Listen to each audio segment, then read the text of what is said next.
Hotep, and welcome to Matters of Diversity with Dr. B.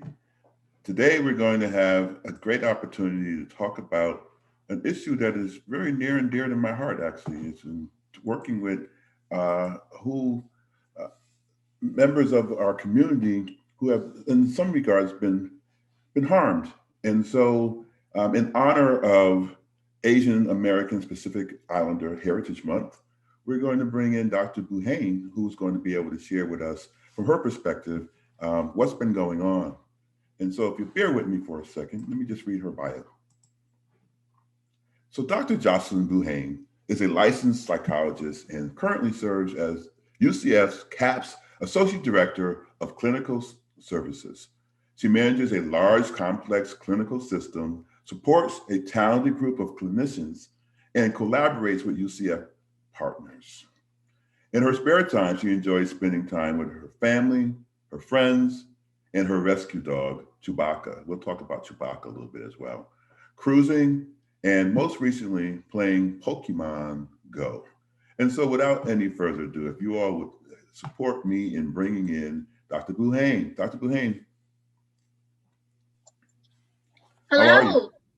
Very well. Good. It's good to see you. You too. So when you think about Asian American Pacific Islander Heritage Month, what comes up for you? I think, first of all, just recognition of all the different people that it represents, since it's such a large demographic group. And oftentimes people aren't even aware of the diversity within the Asian Pacific Islander group. That, and then just food. Food's kind of a top cultural value that often brings Asian people together. And then all the contributions. So the month actually came into existence based on some things that happened for the Asian American community around the 1970s. And so what, in terms of historical references, do you want to bring to the table with regards to that? Wow, I feel like I'm not an expert when it comes to especially Asian American history. Mm-hmm. And I feel like that's one of the things I'm currently expanding my knowledge on. Okay. Due to some of the recent events, and probably in part to there being a lack of education about it in our school system, and really kind of the forgotten stories. Yeah. So I don't want to do it any injustice by. Oh, it'll be it's your narrative, it's your story. This is all about you today. I gotta say, being a local growing up in Orlando, I feel like I really didn't learn much of that, the contributions of Asian American people in our country. So that says a lot about our education system. So not so much a fault to you, but the fact that Asian Americans were not necessarily brought into the equation when it comes to learning our history or learning about the history of Asian Americans and Pacific Islanders. So thank you for sharing that. So in what ways do you possibly celebrate this month? Wow. That's weird that you asked that, because I feel like even within my family system, we don't even celebrate it. Okay. So I know it exists, just like other kind of recognition or awareness months. Right. But it's not really something we celebrate or even talk about. I think as an educator, I've become more attuned to it, being a part of like a professional organization. But beyond that, that's kind of it, which probably also says something about, the awareness and the lack of popularity, even within the culture, to celebrate it. Yeah, and it may not be that it's a lack of popularity, but the fact that, as you just shared, I mean, systemically, you may not have been able to know about or celebrate this because it has been one of those things that has been in the closet, so to speak, with regards to celebrating and appreciating different cultural groups that are a part of the United States. So I appreciate that, because I think that says a message that is really one that we should probably have resonate in various areas, because people are not aware of the month and celebrating the month, basically because there has not been given any real lip service to it in order to help support, Asian Americans and Pacific Islander individuals. So you really should not feel bad about that, I don't think, because again, that's really how society has kind of made this happen. You hear a lot about African American or Black History Month and maybe Latin American History Month. And when you hear about those things, it's because people championed it. Yeah. And people really put it into the forefront. And so I'm assuming that maybe that is also something that needs to kind of be embraced by the Asian community to kind of help bring that narrative forward.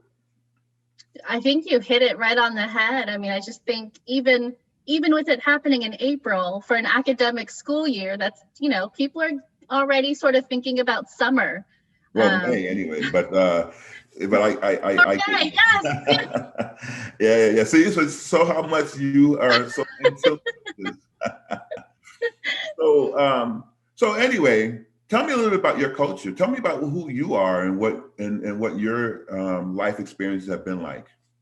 Sure, that I can do. Okay. So I am a second generation Filipino American. So what that means is my parents immigrated here from the Philippines, sort of in a very traditional sense of way when thinking about Filipinos during their time area. My mother is a nurse and my father was a part of the US Navy. Okay. And so I have two older brothers and they were born in the Philippines. And I'm the first female in my family child, and that's pretty important in terms of just my role and expectations. And the first in my family to be born in the US. And can you talk a little bit about what that role means? Tell me about that. You said the first female, so tell me about that role. Well, there are definite gender stereotypes from the Filipino culture.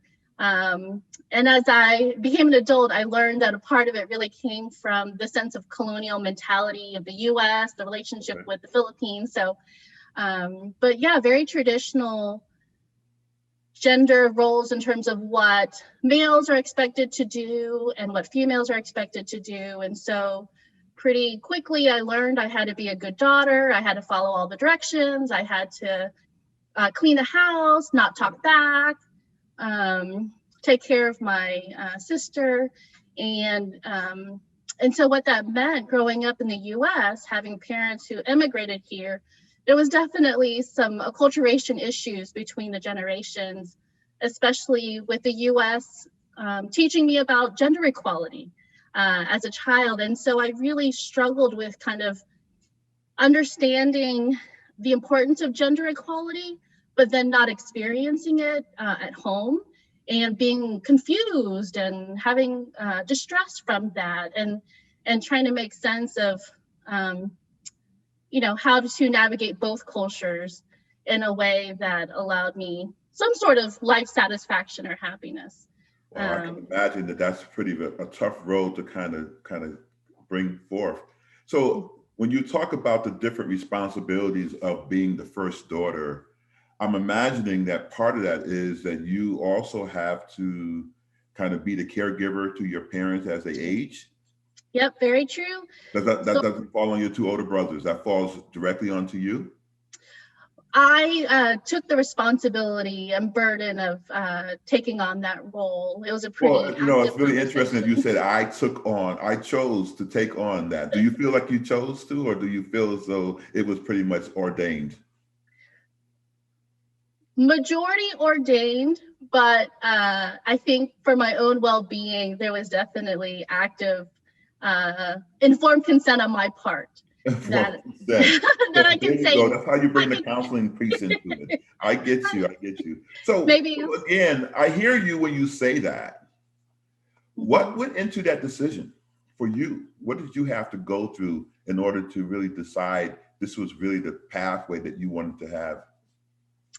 Gosh, I think they did such a good job ingraining it when I was young that I think part of it was just what I knew to be true of my lived experience or my expectations as an adult. Okay. They were very clear, like, don't put us in a nursing home. This is what we want. And so I think my brothers had their own difficulties in life, and this was my contribution to my family. So financially, do you get support from your siblings? I mean, when you think about the family structure and this happening, is the onus on you and your family, your immediate family, or is the onus on all the siblings to support that, but you are like the ultimate caregiver? Gotcha. Well, I would have to just disclose that my parents, both of them, have now passed. So it was a very different situation, but I think they contributed in ways that they could. But I was kind of. I know what it feels like to have your parents pass. I often feel like an orphan myself. Yes. Both my parents not being here, even though they passed when I was an adult. Mm-hmm. Yeah. So, so the things that you bring from the Philippines are basically the things that you were learning about, not because you had lived there or born there, but because your family brought it to the table as you got older. So what are some of the traditions that you kind of follow, that you kind of love and you embrace from the Philippines? I think first and foremost, just the importance of family would probably be the strongest one. So a lot of my family still lives in the Philippines. My extended sort of aunts and uncles, both my parents come from very large families, like 13 brothers and sisters each or something like that. So we try to remain somewhat connected, although it's a challenge. But my nuclear family, my siblings and I, we try the best we can. And then probably the second value is just the belief that education can really take you places. The importance of education, being educated, wanting the next generation to get a college degree, to improve our overall family well-being and our future. So family and education would probably be the two strongest values or cultural traditions that I think we hold on to. Yes. Yeah. That's very nice. So are your siblings close to you in like proximity, or are they all over the world? No, I have two here. I actually live with my sister. And so I find I don't hear a lot of people kind of talk about living in mixed households, but for me, it's second nature. It's kind of like, why not live with your sister and your husband? That's my husband. It's kind of like three's company. And then my brother lives here with his family. And so, yes, I actually lived in North Carolina for a bit, but I always knew I wanted to return back to Orlando to be closer to my family. That was part of my dream. That was part of your dream. That's beautiful, actually, because then it also kind of showcases how you as siblings kind of love on one another and stay together. A lot of people don't really have that connection or don't understand that connection. Like a lot of times youth are like, okay, as soon as I get to be 18 years old, I'm out the door and trying to live a life on my own. But that family structure is really important. And so that really talks about the collectivistic side of culture. And so what is that like for you when you see that in operation? Because it's just a norm for you, I would assume, right? Yeah, I come from a place of gratitude and just feeling very blessed because not everyone has that. And probably what makes me so excited to be a psychologist and to do therapy and help people is the importance of relationship and connection and belongingness, because it's just so vital to, I think, people's happiness and their sense of who they are. So yeah, I mean, I think it's probably one of the key features of who I am is that I want to feel connected to others, and I want others to get that sense of connection in their own lives. Okay. So when you so you're educated, of course, you have your doctorate, and how did your family influence your education journey? Oh man, are you sure you want to go down that road? Yeah, sure. Well, as I mentioned, education was pretty key. So I knew off the bat that I was going to go to college. That was not an assumption. That was just kind of the expectation. Early on, I thought I was going to be a physician. I think that's pretty typical in Asian families, the idea of either a physician, an engineer, one of kind of these top class positions, and I wasn't really that invested in it in college. And I actually had a really negative experience with one of my professors in college that steered me away from the medical field. Okay. I was in a chemistry class. I wasn't really attending class all the time, so that's my responsibility and my piece of it. But the chemistry teacher had said, "You're Asian. You're supposed to be doing well," and I was just kind of floored by his audacity to make that comment. And I was like, I'm Asian, I'm supposed to do well. And I think that really was one of my first exposures to not fitting into the model minority myth sort of idea. Right. And I really didn't love psychology in college. I didn't have any close mentors, but I co-majored in religious studies because I was fascinated by people, cultures, the influence of religion on cultures. And I had really great mentors who worked in student affairs. They really were the ones to shape me and wanting to work at a university. Mm-hmm. And so I just kind of followed my gut to figure out how do I navigate college, since my parents didn't navigate the US college system, to kind of just push myself forward and doing what I felt most authentic to who I was. So I would say I had no idea I was going to be a psychologist. Well, that's amazing in some regards, because those lessons that we get from authority figures or people who we allow to kind of usher us through our life in some regards, right? We give them some type of authority and then they use it and they misuse it, right? With saying things along those lines. I remember in my undergraduate years, I started off at Howard University. Mm-hmm. I probably shouldn't say this out loud, but it's the truth. And I remember going in and having an experience with an administrator. I believe it was, maybe a lower level administrator, but I had got accepted into the school and I was promised these scholarships. Mm-hmm. And when I got there, they kind of reneged on those, right? Mm-hmm. And so I'm stuck and I had to get student loans. And, we went through the process, and of course, student loans are not overnight. And the loan check came somewhere around the end of October, November of that first semester. And when I went to the bursar's office to pay, the woman behind the desk was like, "What are you doing here? You shouldn't be here. You're an illegitimate student." Oh. And it resonated. I resonated so badly with me. It was such a horrible experience that I decided, you know what? I'm not staying here, Mm-hmm. And so they tried to make amends and they tried to get everything together for me to be able to stay. But at that point, the damage was done. Yeah. Yeah. And I decided that wasn't the university for me. And mm-hmm. so I can imagine that's kind of maybe what you were going through too, when somebody, disconnects you from your promise, right? Because they say something as really disrespectful as what you just shared. Yeah. Yeah. And I would hate that for students to experience that, which I think is one of the reasons I still work at a university, counseling center, is that I think there's just so many possibilities that can come from being at a university, so many opportunities. And it pains me when students have difficulties navigating, or they in earnest want to do so well and they just don't know how to do it. And so right.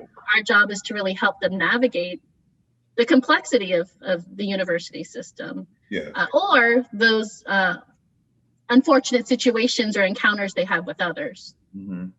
So what kind of pride do you take in your doctorate?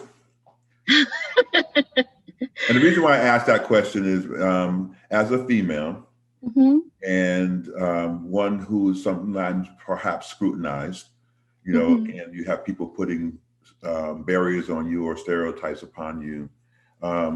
But recently there was all this talk about whether or not Jill Biden, who is also mm-hmm. a doctor, mm-hmm. Should be kind of identified by her title. And so I wonder how you feel about that, and how do you like to be received, and do you feel as though people give you the respect you deserve with your title? Wow, that to me is a complicated question, because I think part of it has to do with like the university culture, Okay. and knowing that we both work at the same university. I want to be very mindful of that, because I don't want to speak ill will. But I think in the counseling field, we want to create some sense of familiarity, or we want to like break down barriers, and so we use a first name basis. So Okay. people would say Jocelyn, but I did work really hard to get my doctorate, and then I am really proud of that. And I think sometimes by not using the true title, people misperceive me, or they have wrong assumptions, or it really changes people's perceptions when they're like, "Oh, you're a doctor?" Like I was like, "Yes," and I automatically think, "Oh, they underestimated me." I was in a meeting recently, and I said, "Yeah, I work at the university," and they're like, and nothing to down nurses, but they're like, "Oh, are you a nurse?" And I was like, "Actually, no, I'm a licensed psychologist. I'm Dr. Buhain." And so I think there's power and in the title that can really help push the appreciation for what it takes to get it. Yeah. And sometimes we shouldn't not use the title because it could make someone feel at ease or more comfortable. I think we almost need to like change our thinking about that and be okay using the title. Yeah. Because people look at that and they, I can imagine that the person that you may have had that conversation with looks at it as a novelty, right? Oh my God, really? You're one of the few that got through. Okay, Yeah. I understand that. And so, yes, it's really important, I think, for that identification, that moniker to kind of follow you and support you. Personally, I don't necessarily go by it. I don't introduce myself that way. But when in certain circumstances, if it's necessary, I do. But I think the thing for me has been you showcase what you're available and what you have the ability to do, and hopefully people will also recognize that and they'll respect that, right? And so while I don't go into spaces and say all the time, I'm Dr. Kent Butler, I'll just go in and say I'm Kent Butler, and wherever it goes, it goes. Typically what it has really done is that people who know of what the title is or what my degree status is will honor that. And so, but I know that that's different for me. It's different for me as an older gentleman. And I know what it's like for newbies to the table, right? When people first get their doctorate and they go into the profession and people don't see them, especially women, right? And if you look young, you may as well forget it, right? And so those are the types of things that I know that it's important for people to be able to hang their hat on that, because you worked hard for it, to be able to get through to the other side of that. If people don't respect that, then, it does do, I think, harm to a person's, ability to kind of continue to build their self-esteem around the fact that they've been accomplished and been able to do the work that's necessary to get there. So. Yeah, and I think at the university, when you have faculty who have doctorates and their passion is to teach and they're recognized for that, that's great. I also have a doctorate. My passion is to do, clinical practice, and it's not honored the same way. Right, it's not. And so that even that differentiation really has an impact on how students view you or the relationship with students and colleagues. Yeah, and then we also have the other side of the equation. So a medical doctor versus a doctor with a EDD or a PhD often gets some scrutiny as well. Correct. But it's all hard work, regardless of what a person likes to think is maybe what's more important, what's not, things along those lines. Yeah. So tell me a little bit about your job. What is it that you do that's different than what a counselor does at the CAPS? What Sure. does your title allow you to be able to do or oversee? Sure. So for me, it's really making sure that we have policies, procedures, systems in place to allow students to access counseling services, to make sure we have competent, ethical therapists who can provide the services that our students need. Mm-hmm. And so I oversee really the day-to-day operations, everything from how a student enters, support staff, connecting with students, crises calls coming in, and then all the clinical services. So individual, couples, group, our specialties with substance abuse, eating disorder. Yeah. That's sort of the whole umbrella of what I'm responsible for. So it's like every day is sort of like a big mystery of what is it gonna look I like and what love the problems unknown. am I That's really solving? what we are. It's really about the unknown and embracing it, Mhm. right? So Yes. tell me a little bit about this past year. How has your services either improved, increased, been affected by the pandemic? Sure. So we quickly had to shift to the provision of telemental health services. So online services, we did that pretty rapidly. Our staff had already received a training the month before.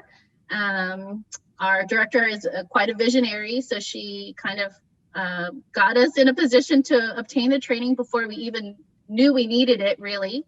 And then just work closely with our general counsel and our IT at UCF to make sure it was secure and really kind of launch that. And I gotta say, we have had a very successful year, still providing ongoing individual services. We had so many group services available. We offered couple services. And so even with the challenge of COVID and going remote, our counselors, we definitely stretch them, but we Yeah. know that our students I were have to able laugh a to. little bit at you said that, she's or I'm not sure who the person is, but a visionary.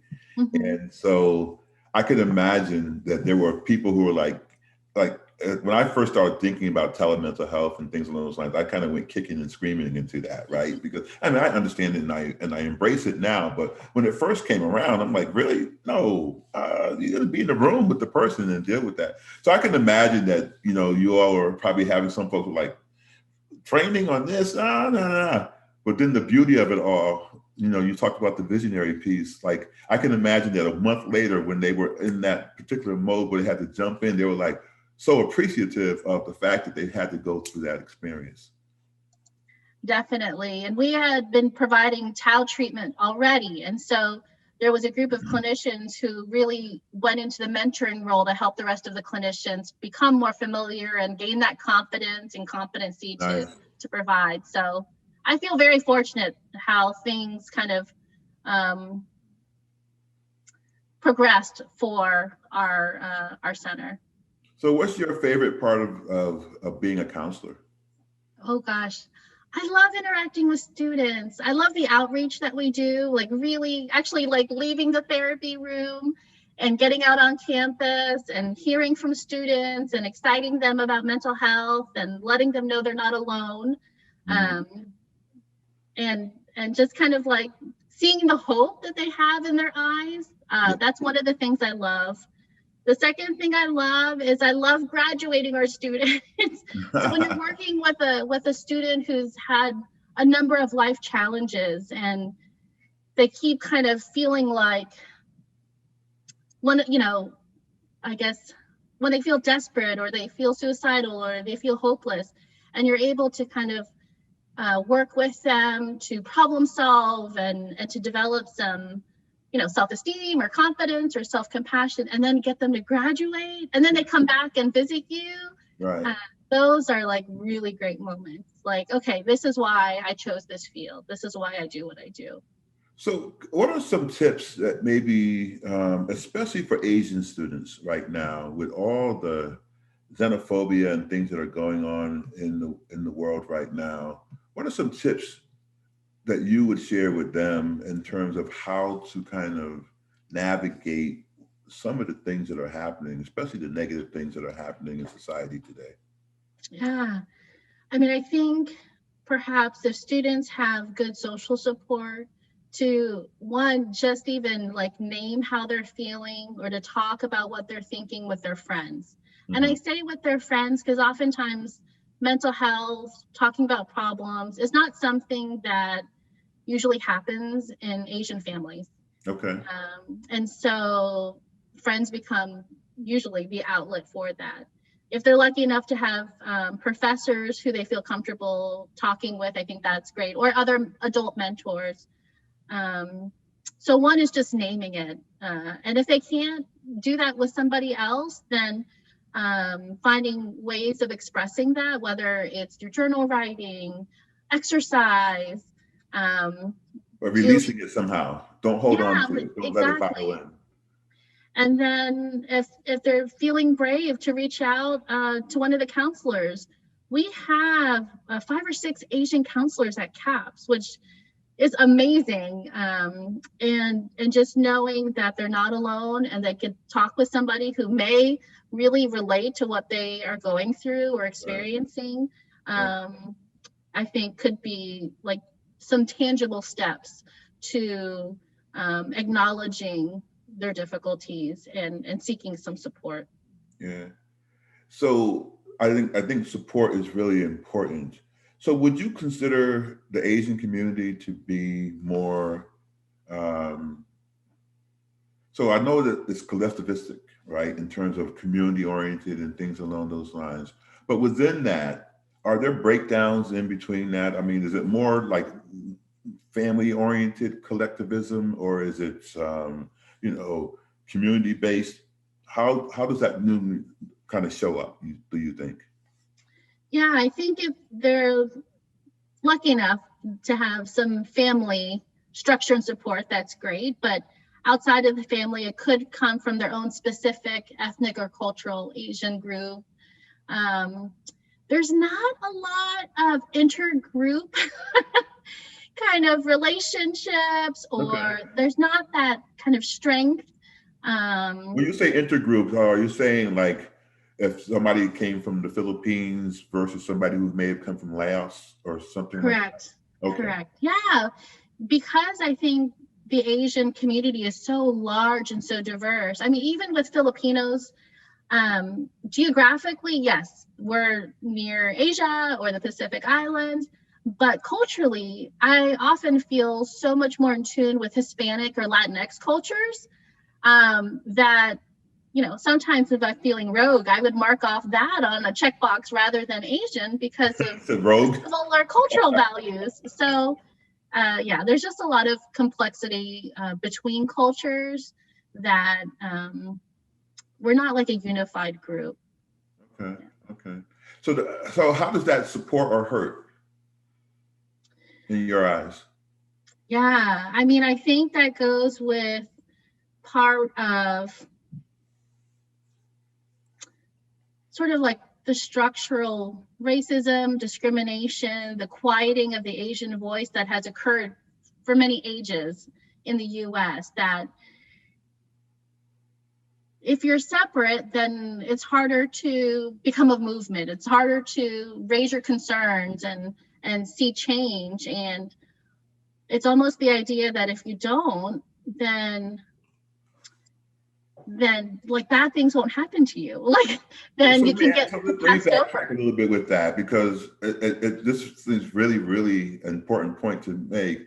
So a lot of the Asian community may gravitate towards ethnocentrism, you're saying? Like they'll start looking at it as being the individual. I mean, while they may be family oriented, but success really is about how maybe and what I mean by ethnocentric is like the white male influence of how to get ahead, how to move forward. Is that what hurts? Because they're like becoming more independent that way, as opposed to kind of building their community. I definitely think the idea of power coming from more of the white um, ideal, or the idea that the closer you are to white culture, yeah, the better you are. So, and I think that's true, whether you're here in the US or in your Asian homeland. Like, the whitening of skin is better. The lighter you are is better. And it's all tied into like the idea of colonial mentality. And I think being in the US, it sort of just reinforces that. And then there's competition between Asian cultural groups, and I don't think it's necessarily spoken, but I would say it's definitely experienced and felt. And it's almost kind of like you don't speak it because, one, Asians don't speak their minds. You're not encouraged to. And then two, you're really trying to focus on helping yourself, helping your family. And that could be at the expense of other things or other people. So what you're speaking to is about the invisibility that people of the Asian community kind of experience, right? Mm-hmm. So you're kind of almost saying that they almost choose that in some regards too. And so that people don't see them, but they might choose for people not to see them. Does that make sense? I don't know if I'm going down the right pathway. Yeah, I mean, I don't know how much people choose it, or if it's more like sort of like white privilege, like because people have benefited from that for so many years, that's sort of the way it's been taught, or parents have raised their children to learn some of those cultural ways of, I don't know, interfacing with other people. Mm-hmm. I guess in my heart, I would hate for people to actively choose that, but I think that could also be very true. You know, people could be like, okay, this is what I need to do. And I think, to stay safe and to stay below the radar, right, and be able to do that work, which then applies to what you just shared about the model minority. Mm-hmm. Right. Correct. So I've been in spaces where I've seen Asian women be very authoritarian. Mm-hmm. Maybe so in the family, but then maybe out in different other areas, not so. I don't know what the right word would be, but they wouldn't take the control of the situation. They would kind of step back and allow the male to kind of to run the show, whether it be an Asian male or any other male, right? What is that? And is that more of like in some community they say that the woman runs the household, but you'll never know because the man is the spokesman. You know what I mean? Does that make sense? Yeah. I mean, I think there's probably intersections of different cultural factors, whether it's a specific ethnic group, whether it's the role of religion in that specific culture, or generation status, financial. I mean, I think it's hard to say. Yeah. I just noticed that that when I've been in certain circumstances, I can see different dynamics play, and I don't know if it's an individual thing or if that's the roles that women play in that community. You know what I mean? Mm-hmm. Yeah, and I almost feel like it's not the norm to see Asian women in more of the leadership or authoritarian role. So it almost becomes this jolting moment of, wait a second, what's happening here? Right? I hear you. I understand. Mm-hmm. So what are some of the things you do for fun? I know that you said you like to travel. Cruises are your thing in some regards. You have your dog, Chewbacca. And how did the name come about? One of my coworkers at CAPS works with rescue animals and showed me a picture, and I thought it looked like a little Chewbacca. I've never had a dog before. And I said, oh, it looks like Chewbacca. And she took that as, great, let me bring the dog to you. And so she did. The next day she brought the dog, and I fell in love, and it stayed. And, she got her needs met by being able to find a forever home for one of the rescue puppies. So. Wow. So tell me, was it a hard learning curve to be able to bring a dog into your existence? Yes, yes, yes. I had no idea how hard it was to really take care of an animal, and even with that, you know, I know we're talking about culture, but the way animals are raised and treated in the Philippines is very different than the way animals are raised in the US. And Okay. so even that was, you know, different to learn and to navigate. But yeah, Chewbacca's my fur baby. So um, I had hoped that she Can could you talk a little become bit a about what therapy those dog. differences are? I mean, without going too much into detail, what are the differences between how animals are treated in the Philippines and versus here in the U.S.?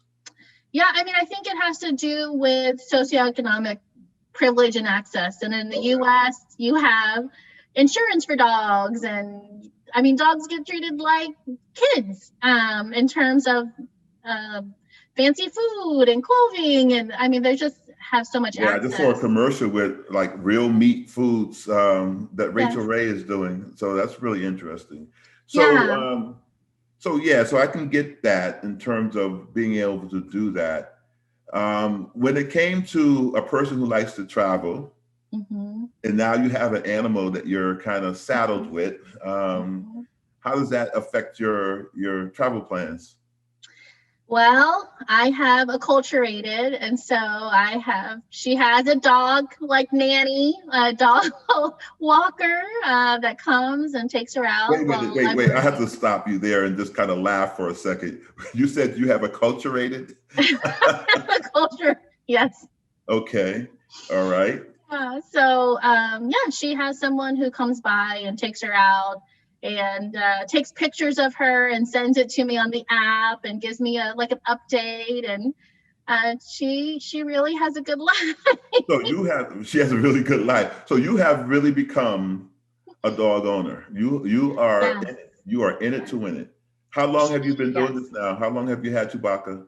4 years, and Oh she wow. goes to the groomer every 3 weeks. I mean, she goes to the groomer more times than I go to the stylist. I mean, she has a really good life. You have a really good life. That's really funny. Because one of the things you said when we first started talking before we came on air, you talked a little bit about you put, is it a male or female dog? Male, Chewbacca. Oh, Chewbacca. female. Ah, female. No, it's a female. So when you Yeah. put her outside, she was kind of whining a little bit. She was crying. Yeah. Yeah. Hmm. And so you had to kind of change. So not only is she a prima donna, but she also is like center stage in the house Oh, as oh well. yes. Oh yes. She runs the house. She The runs that. schedule runs around her. Yes. Wow, that's interesting in and of itself. So I'm imagining that when you do travel, if you were to take a cruise, then you put her in a kennel or something like that. And She would. We would probably have to find someone who would come to our house to take care of her, and yeah. oh wow, Yeah, usually we give her to a friend, a close friend who watches her and she loves. Mhm. But yeah. Very nice, very nice. So I can imagine you only let the real close people in your life kind of have that responsibility. But you want to make Well, sure. she's very protective. She's a dachshund mix, so I would love if she was a lot more friendly, but she's not. She's very protective and will growl, and she will let you know if she is okay with you or not. So it's really Oh up wow. to her. Yeah. It's really up to her whether or not you get to have friends at your house. Mhm. Okay, Yep. very neat. uh, any other things coming up for you, especially with regards to Asian American and Pacific Islander Heritage Month? Is there anything that you want to share with uh, people who are listening to the podcast or watching the podcast about the month and what people could be doing to kind of support Asian American and Pacific Islanders? Yeah, I mean, especially given the recent increase of attacks on Asian people around the country. I mean, it's it's not to say it's never been that way, but to have it be so public and talked about and current. I mean, anything we can do to one, tell those in your life who are of Asian descent that you care about them and you worry about them, and they could lean on you for support, I think would be fabulous. irregardless of your own ethnicity. It's really nice to hear that. Yeah. And then two, to support local Asian businesses and companies. But as at the university, I think, I'm really hoping this is a turning point for the Asian community, that we can come together in a more strategic, meaningful, intentional way. And so I'm kind of excited about the future of what's to come at UCF, because I feel like there's a lot of heart and desire to really have a stronger unified presence. And so I'm willing to, throw my name into the hat to be a part of something like that at UCF. So. Excellent, excellent. I know that the APAC group is really looking forward to having some things come about. One being a faculty and staff association, that they can have, students can have mentors within the ranks of folks who are in the administration and faculty and the staff here on campus. And so it's really neat that we're going to be able to move the needle in that regards. It's unfortunate that the reasons why things get kicked into gear, but it's important and needed and necessary. It should have been. It should have been. And I'm taken back to our first part of our conversation where you shared that there wasn't a lot of knowledge base about the month. Mm-hmm. And it becomes really important for us to spread that news and to let people know that there is a need for people to understand and recognize what the Asian community brings to the U.S. and what it brings to the world. Right. And kind of move away from all that negativeness where people kind of try to spin a narrative that's not true. Right. Well, I really appreciate you spending time with us today.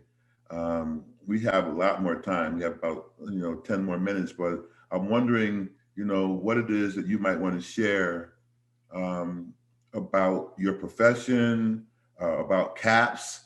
How do we get more people to come and be involved? What are some of the things you might be doing over the summer for students out of your office? Sure. Yeah. So I think I'd love for people to know that CAPS exists. So CAPS is a free service for students who are enrolled. We still hear when we give out our surveys that people never knew about us. And so, they don't know to use it for themselves, and then they don't know to refer a friend or a loved one to us. And so I think that's a trickle-down effect. It has to start from the top. And I think all our professors should know that we exist so that they can refer students to us. So that's one, that we exist. We're still there, virtual and in person.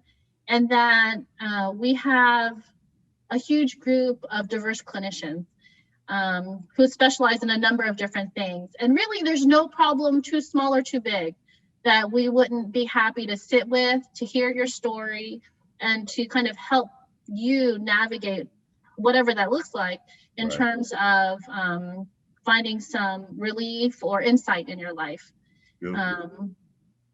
So that would be just one, the resource. And then how to access us, you can call us. And as of today, we're starting to do more online stuff. So I'm in the midst of creating some online scheduling opportunities. I think that's going to be a huge game changer for our students.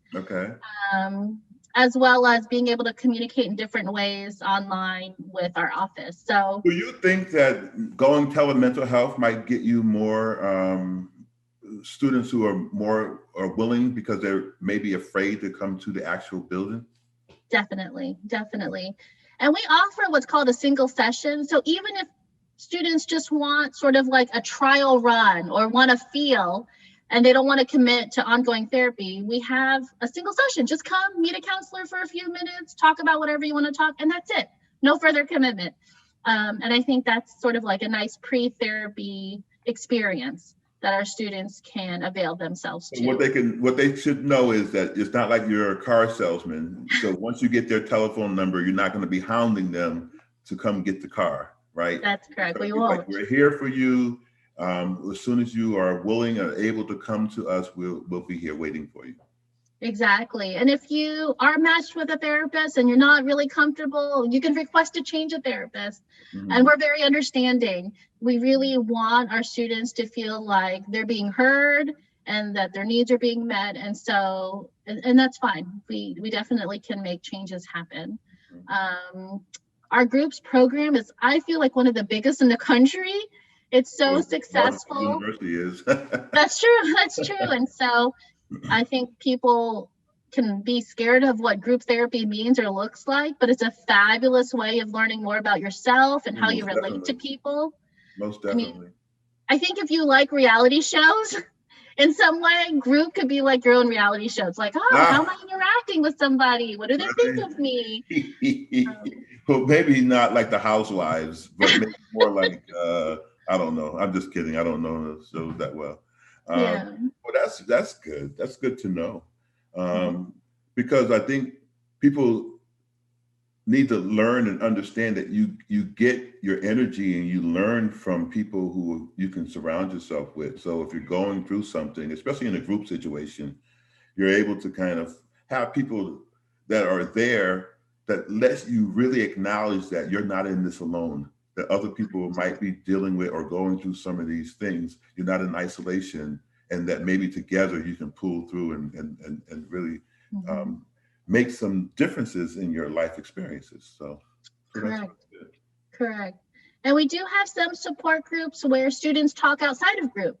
So some is very like an isolated, confidential experience. Others, they allow for conversation outside of group, because for some of our minoritized communities who are small in number, it's really important to be able to connect outside of group therapy. And so we are pretty innovative in offering that, and our students do great in navigating those boundaries for the protection of themselves and each other. Can you talk a little bit about what that normal process looks like? Once they make that phone call, what does that process look like for students so that they can maybe have an idea of what goes on when they actually do make that call? Sure.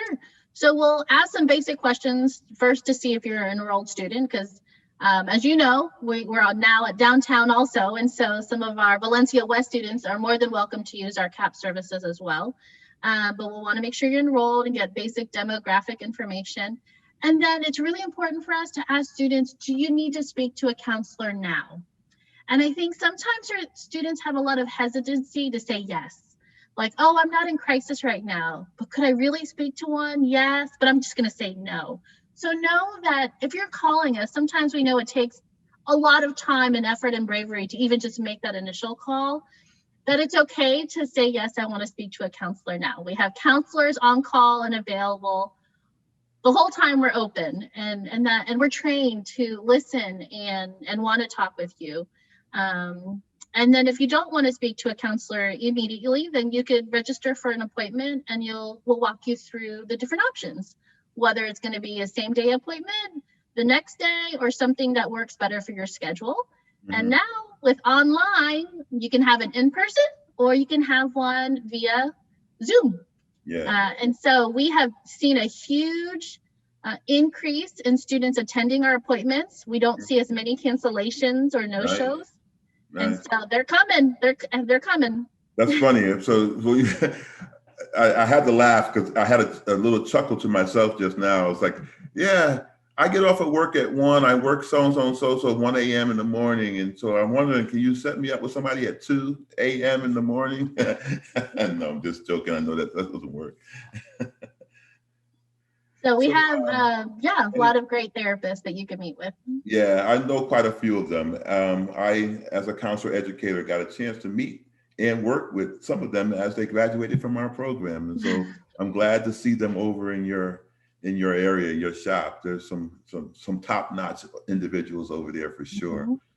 So anyway, any last minute thoughts before we break away? I think one of the things I like to tell students is counseling is really expensive if you have to pay for it off campus. It could be like $200 an hour, and you can get it for free because it's a part of paying for your student activity fee. Right, so and free doesn't mean that it's less than. It's just free. Yeah. So utilize a great service that we offer, because once you leave UCF, it's a lot more money to access counseling. Oh, that's a really good point to make. Well, Dr. Buhain, thank you so much. I think I just said your name wrong, Buhain. Thank you so much for being a part of the conversation today. You've opened the eyes of folks about the services there, helped us kind of explore a little bit about Asian American and Pacific Islander Heritage Month, and I really appreciate you. So thank you. And I hope that you have a great rest of the day. Thank you so much, Dr. B. Take care. All right, you as well. And all you all, please check in with us next week. On Wednesday at 4, we're going to have Chief Metzger and Deputy Chief Zambri come and talk with us again about what's happening with our police department here on campus, what the school looks like with our rollout coming back onto campus, especially for the summertime, all those things. So come check out the chief and the deputy chief, and we'll figure out what they have in store for us from the police side of the house. All right. So thank you all. Have a great weekend, and we'll see you.